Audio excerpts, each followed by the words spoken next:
Mike's hat. I don't think that's how Lil Wayne drew it up. Oh man, you're gangster. Don't worry. Yeah, I have tons of street cred.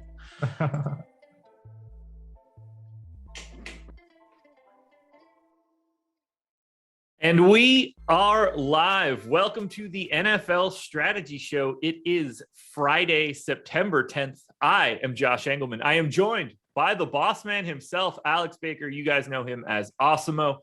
We're going to build some lineups today. We did this last year. We might have even done it 2 years ago, but my memory is shot post-COVID. So at the very least, we did this last year.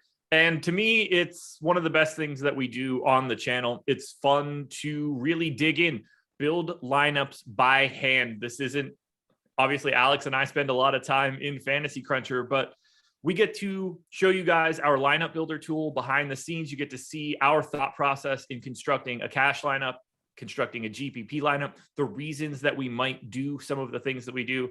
I love digging into the nitty gritty of this stuff, and I hope you guys do as well. Please, before we get started, like button. You guys know I'm going to ask for that at least 2 or 3 more times throughout the show. Subscribe to the channel, then subscribe to Awesemo Odds, then subscribe to Awesemo Fantasy Football. Notification bell on all 3 channels. You don't want to miss it because we are cranking out a ton of content right now. I've rambled long enough out of this intro. Alex, how are you? What's up, man? It was pretty cool last night getting a little warm up to the big main slate coming up this weekend. Really amazing game. So I'm pretty stoked. We got a little taste last night. All the junkies are coming back for Sunday. It's going to be crazy. I'm excited for Sunday. We're going to have a ton of shows. I think we're doing like 4 straight hours of content, something along those lines. So you're not going to want to miss it, everybody. So stick around. This is the first week of the season. So we're going to start it off with a little bit of an intro coming into it from a cash and GPP perspective, because it's 2 very distinctly different styles of play.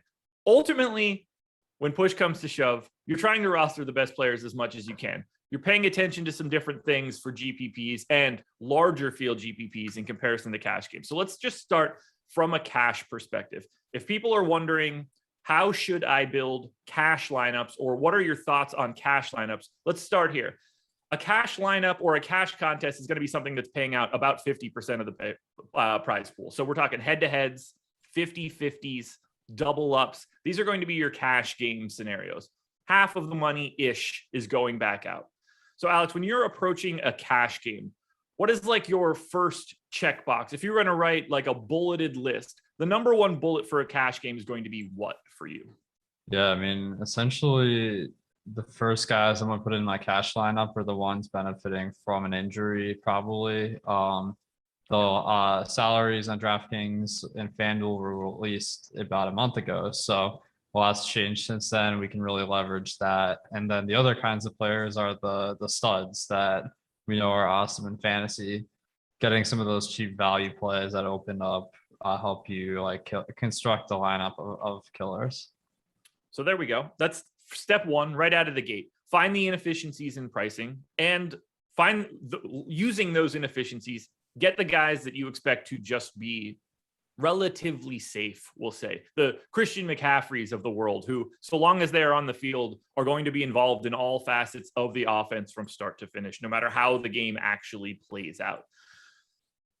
How much are you paying attention to our projected ownership from a cash game perspective? Essentially zero. Like the ownership for cash is pretty useful because the highest owned plays tend to be the best cash plays as well. So one of the easiest ways to build a cash lineup is you just shove in all the highest owned plays, but it doesn't actually affect your chances of winning or losing. Okay, that works for me. GPP is going to be a little bit different. GPPs to me, or to you, ownership is going to play a gigantic role in the way that we're constructing that lineup. And it doesn't mean that you have to have, 9 straight guys of 2% ownership because that's the way that you want to win a GPP. But you have to be aware of how the guys that are pulling ownership are interacting with the guys that aren't. And that we'll definitely dig into as we get a little bit further into this show when we start building those GPP lineups. But for right now, I think we're in a really nice spot to build a cash lineup out of the gate. This first one is going to be for DraftKings. But before we get into that lineup build, I got to tell you guys a lot about what's going on today and some of the free content we also have for today. So at 1 p.m. Eastern time, the Awesemo betting show on the Awesemo odds channel with Eitan and Ben. I mean, the amount of shows that we have right now, I'm not even talking about the VOD stuff, the stuff that you could watch at your leisure. The amount of live shows that we have today and just moving forward, staggering. So you don't want to miss this. 1 p.m. is the Awesemo betting show on the Awesemo odds channel. 2 p.m., the Awesemo Fantasy Football Show on the Awesemo Fantasy Football channel. Eitan doing double duty with Laffy and Matt Savoca.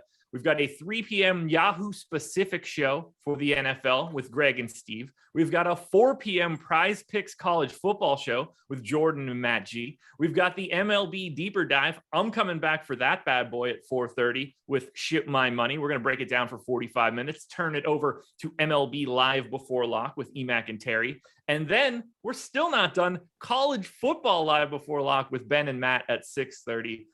If there's a show, if you just pick a random time during the day today, you're probably going to find live content from Awesemo.com. It's a good time to be under the Awesemo umbrella. Plus, we've got free content today. MLB player projections, probably not as interested in it if you're watching this NFL show, but if you're coming to the deeper dive later, I promise you'll be interested. And then our week 1 projections for the NFL are free. It allows you to follow along. So look for the link from Nightbot or just simply browse directly to Awesemo.com to check it out.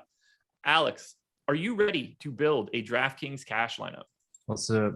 All righty. So you're going to see on the screen, at least in a couple seconds, the lineup builder.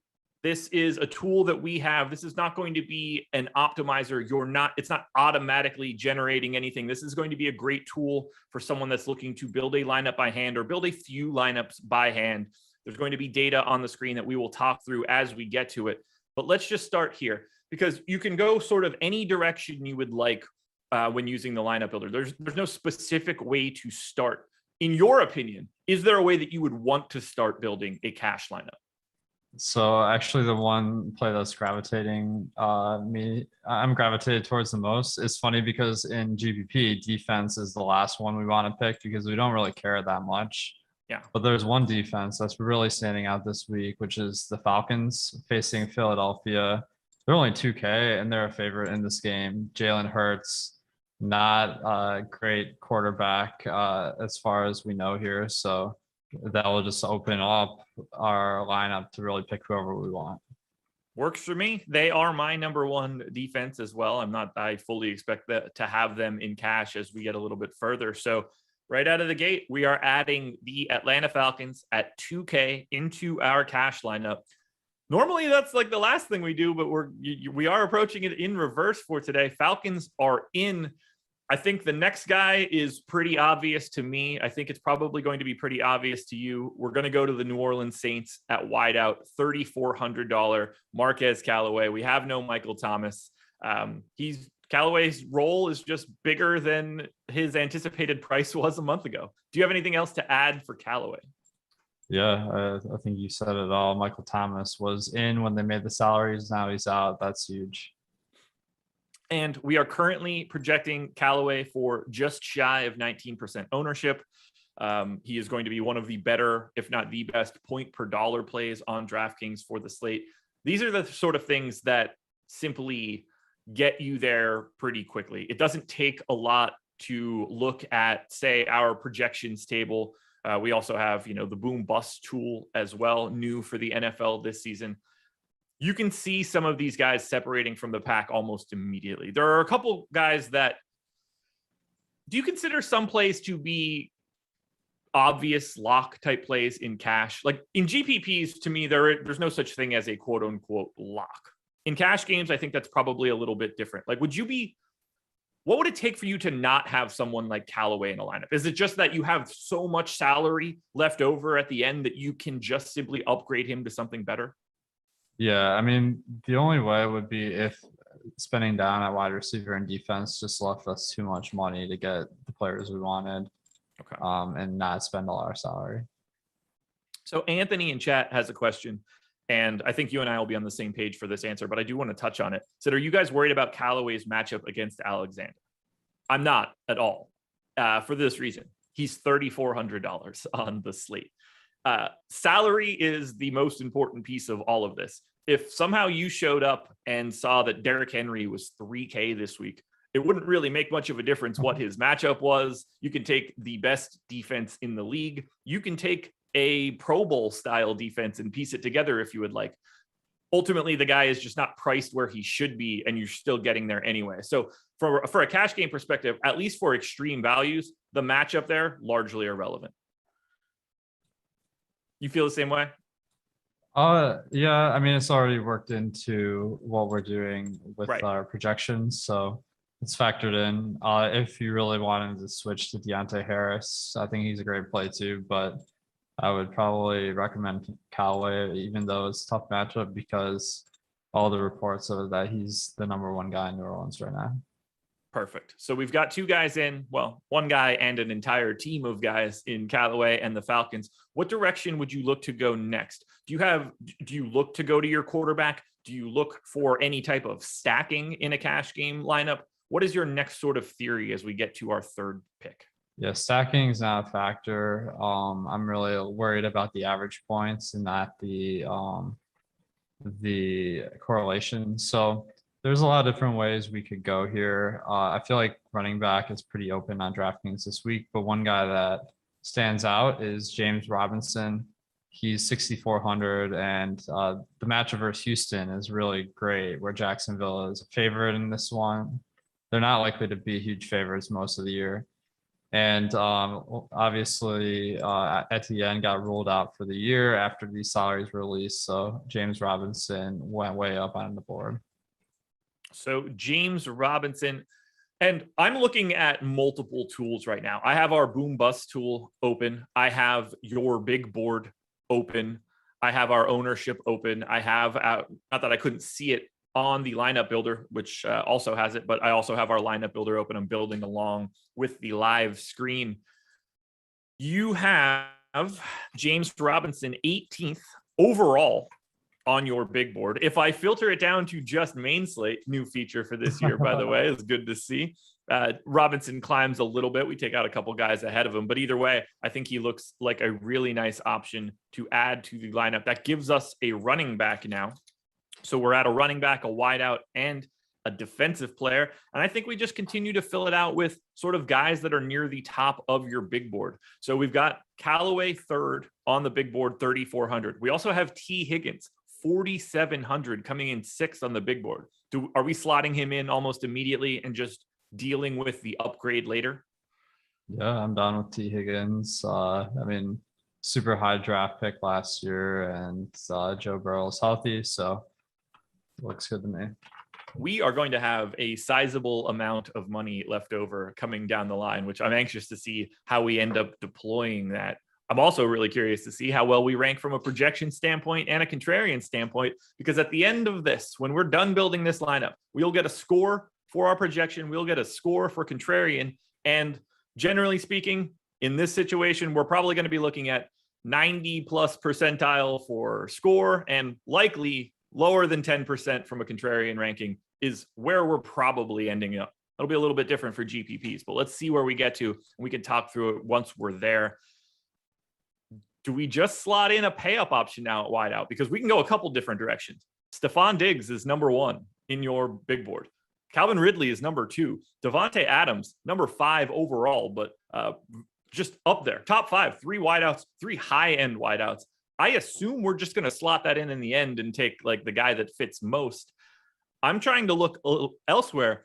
This entire list is just loaded with wideouts because we already have Higgins in there. We already have Callaway in there. Chenault, Harris, Paris Campbell, Corey Davis, DeAndre Hopkins. I mean, the list goes on and on. Then we start to get into the running backs. We already added James Robinson. Do we go Joe Mixon? Do we go Christian McCaffrey all the way up at 9,500? Raheem Mostert also ranking pretty highly. What's your next direction? Where do we want to go to fill out the rest of this cash lineup? Well, I think based on the big board, what it's telling me is that wide receiver is better values this week on DraftKings. So I probably want to spend up at wide receiver rather than running back, all things equal. So that would lead me to Diggs and Ridley. I actually don't mind just putting them both in because we have so much money left, and then figuring out how to make that work. That works. Yeah. We've got 6,000 remaining for a quarterback, a running back, and a tight end after adding Diggs and Ridley. And if I look at just your list right now, are we also spending up for Travis Kelce at 8,300, or do we just drop down to George Kittle at 6,300? Both guys basically the same in terms of ranking in the big board, but obviously the extra $2,000 might help us get to something a little bit better at the running back spot. Yeah, running back is a little bit tough, so I think Kittle fits this better. Matchup versus Troy can be better, and I feel like Kittle is going to be really good as long as Jimmy Garoppolo continues to start. I think if Trey Lance starts later in the season, he might take a downturn. Kittle in at tight end, quarterback, and running back, and we have 11,700 remaining. I feel like slotting the quarterback in is the easier thing to do now, and then grabbing the running back that works best. Your highest ranked quarterback on your big board is number 50, Tyrod Taylor. He's 5,300. Is that where you want to go, or do we go up to Josh Allen, your number 2 quarterback? Yeah, I think that Tyrod Taylor is a pretty solid pick. For some reason, he's always the week 1 value quarterback. Yeah, unless he gets stabbed. So that's a good point. So I think he just runs the ball a lot. So I think he's way underpriced, and the matchup's good. Taylor in, which allows us 6,400 for running back. That would be $200 more than your number 1 ranked running back on your big board, Joe Mixon. Is it as easy as just simply putting Joe Mixon in? Yes, that seems like a pretty good idea. I mean, matchup versus Minnesota is decent, so it's pretty good value. Do you mind at all having Mixon and T. Higgins? No, because in cash, like, it actually helps to have players from different parts of the team, because when the team rushes more, you get those points with Mixon.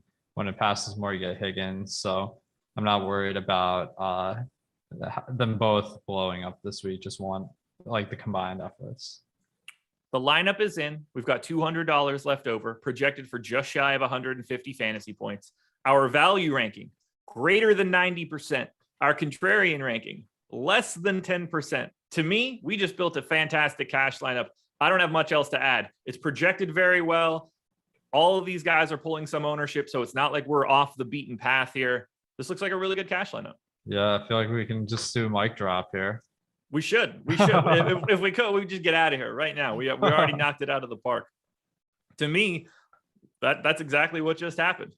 So we're going to build a FanDuel GPP lineup next. That's going to take on a little bit of a different look, but I got to tell you guys first, our sponsor, Prize Picks. Love these guys. Love the site. Love the mechanism that's going on here. You could pick 2, 3, 4, 5 players available on the board to go over or under their projected score. If you can correctly pick a 5-player lineup, you can net up to 10x your entry fee, whether this is NBA, MLB, WNBA. Alex, I know that is keen to your heart. NFL and even esports. You can download the app in the App Store or in Google Play. Then make your first deposit using the promo code Awesemo. You will get an instant match deposit bonus of up to $100. $100. If you deposit $100, they give you another $100. You're not going to find a better setup anywhere. Take that free money, guys, right out of the gate. If you're trying to build a bankroll, this is going to be great for you.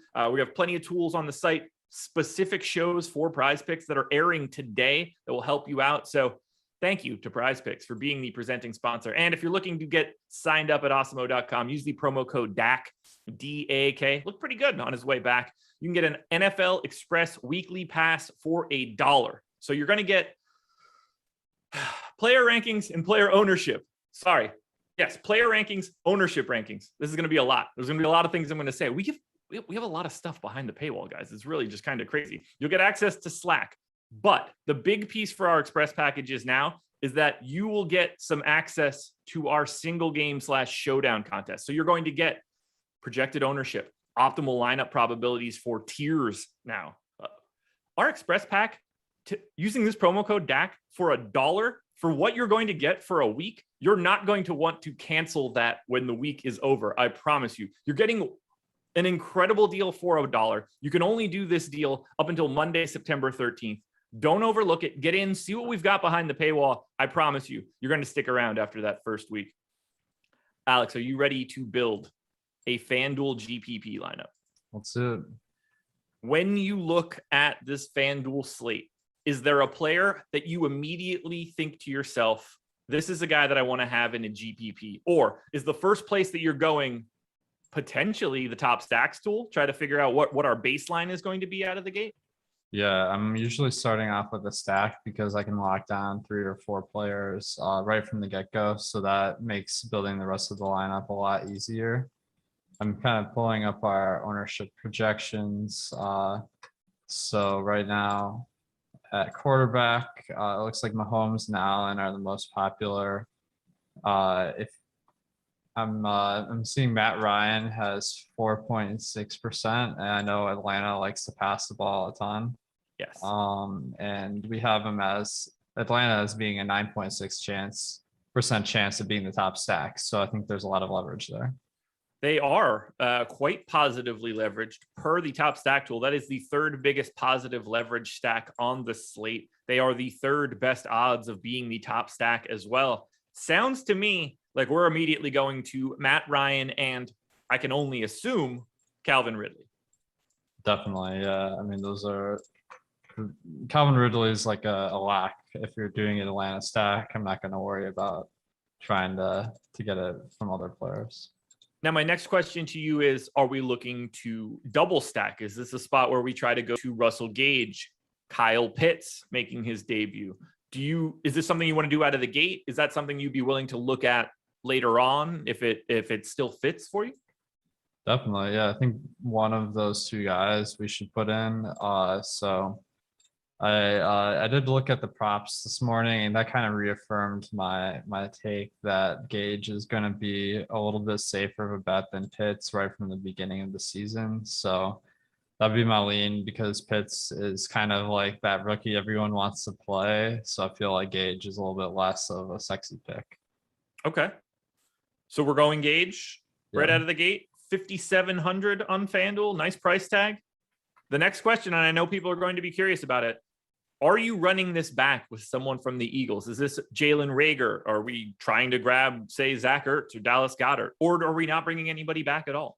So this one is a really interesting situation because obviously we can't bring back Jalen Hurts. I feel like he's the most likely guy in the game stack to also have a big game. Yeah. If Atlanta has a big game. So I'm not really worried about bringing back in this particular lineup. Okay, that works for me. So we've got the quarterback along with 2 pass catchers. So we've got our stack in play now. Russell Gage is at 3% ownership. Matt Ryan is at 4.5%. Ridley is pulling some ownership, but ultimately our starting spot is not all that highly owned as a combination. Do you have a natural place that you want to go for our first player that isn't an Atlanta Falcon? I think this is where we put in maybe a couple really solid value plays. And GPP, we don't want to get crazy with our whole lineup, so we want to make sure we have a really strong overall lineup. And the guys that are popping out are James Robinson at running back or Travis Kelce at tight end. So I think we should get one of those two. One or both? We could do both. Yeah. Okay. Well, let's do it. Let's go to Kelce at tight end. Let's go to James Robinson once again. And you guys can see there are guys that we have in our cash lineups. And obviously this is different sites, but it's the same sort of principle. Just because someone's like a really good cash play does not invalidate them from GPPs. It just depends on what else is around them. Don't get too bogged down on individual player ownership. It's significantly more important to understand all of the ownership in your lineup. So James Robinson goes in. We also get to Travis Kelce. Where are you, Kelce? You should be towards the top of there we go. Got it. Well, I was looking for him on the lineup builder. So teams could be anywhere. Yes, I'm very aware of how to find Travis Kelce if I'm sorting by fantasy points. So we still have running back, wide out, flex, and defense ready to go. We got to keep this one moving. And I assume for defense, that's going to be the last thing we fill in, at least from a GPP perspective. So we have $6,125 on average for each spot. It's actually a little bit higher considering the defensive charge. We're not spending $6K on a defense. I'm pretty confident in that. So I'm looking at your big board. Diggs at the top. James Robinson and Kelce already in the lineup along with Calvin Ridley. So 3 of our top 4 guys from the big board are already there. If we're looking for mild value, someone like $7,700 DK Metcalf, $6,100 Raheem Mostert, I think works as well. Any specific spot that you see that's looking undervalued for you? Yeah, I think we could go with Mostert. Like, there's a question mark with how much of the work he's going to get this year, but all indications is he's the number 1 back in San Francisco, and the matchup couldn't be better versus the Lions, as much as I hate to say it. Okay, I understand where you're going there. So Mostert in. We still have a wide out and flex spot to fill, and I think that we have a ton of money to do so. Do you want to go to someone like Devontae Adams at 8,600, or is it just easier to go to slightly cheaper DK Metcalf, or even significantly cheaper, someone like Laviska Shenault? So I think Devontae Adams certainly is a great option. We probably have to get one more kind of moderately priced guy as well. So Shenault makes sense. In our boom bust tool, we have him at 4.8% ownership and a 10% chance of a boom. So he could be that sleeper that really could open this up for us. If we go to Adams and then Shenault at the flex, that leaves us 4,200 for a defense. That seems like a pretty sizable chunk of change, considering your number 1 ranked defense on the main slate for FanDuel is 4,100, the Denver Broncos against the New York Giants. Do we just slot them in immediately? Yeah, I mean, the nice thing, we can put them in, and let's see how our lineup ranks here on the lineup builder, because it will give us some good feedback. Well, we've got a value ranking of greater than 90%, which is fantastic, but our contrarian ranking is less than 10%. Oh. This, generally speaking, from a GPP perspective, we want the total of those two numbers to be more than 100. So we might be a little too chalky here. The guys that are pulling the ownership that are in our lineup, Travis Kelce, Devontae Adams, even the Broncos defense a little bit higher owned. Ridley's not going anywhere because of the way that we're set up. Is this a spot where we just simply pivot Adams or Kelce down slightly to make ourselves a little bit more unique? Definitely, yeah. So let's take Adams out and let's see what we can do with 8,600. I'm going to go ahead and assume it's anything that we want. Yeah, that's the tricky part, is there aren't a lot of like contrarian plays up in that range, so we might have to do a double swap to get more contrarian. Yeah, pretty much every high price guy is high owned as well. The one guy, I was gonna say DK Metcalf would be like a pretty easy swap. Yeah, let's try putting DK Metcalf in there. He's owned a bit less, so nothing too crazy. We get Metcalf in. We're still under the 10% mark for contrarian ranking. It feels like Kelsey is the guy that needs to get changed here, or we still have an extra $1,000. We could also go up on Mostert, perhaps into the 7,100 area. I don't know if that would be more beneficial. So one thing I'm thinking is that James Robinson could be a little bit chalky, and we have Chenault. So okay, I'm not sure it makes a ton of sense to have both of those guys. So let's see how much salary do we have left? We have 6,900 if we take Robinson out, which leaves us a spot for Austin Eckler at 6,900 on the dot. He might not play this week, so I don't want to pencil him in yet, but will be decent if he does. Clyde Edwards-Helaire, I think. It's not really a big ownership difference, but let's see how that looks. All right, let's put Edwards-Helaire in once I find him.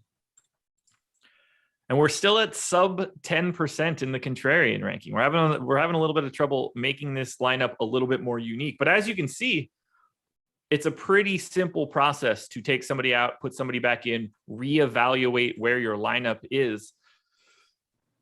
We could, like, this isn't the worst lineup in the world. You would like to be a little bit more open. Is it possible that we need to just simply get off of the Broncos defense, which is pulling the most ownership of anyone else? Do we just drop down to a different defense to try to be a little bit more contrarian?